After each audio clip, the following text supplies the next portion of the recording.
It's always easy to be like, this is comfortable. I'm going to stay here. Yeah. I'm not going to change. Especially when you get to the Final Four for the first time in 25 years. Right. And the Knicks sent a message, though, as an organization that we're not comfortable. That they want better. We want better. That's okay. That they expect better. It's probably a better way of putting that, actually. Wanting, expecting. Sure.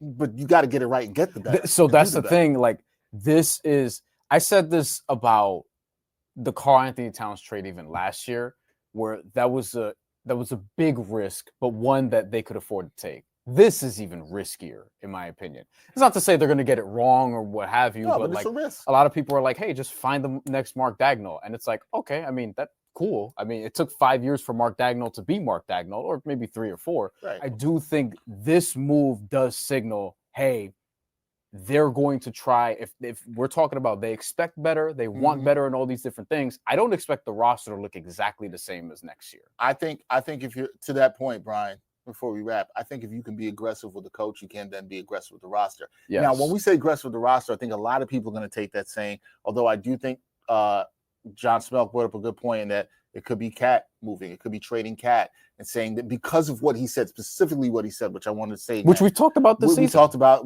it through the playoffs. When 2 of your best players, your 2 All-NBA players, are your 2 worst defenders, and teams can attack that at the point of attack, and then your center, that is a problem. And this is the point I was trying to make through the playoffs.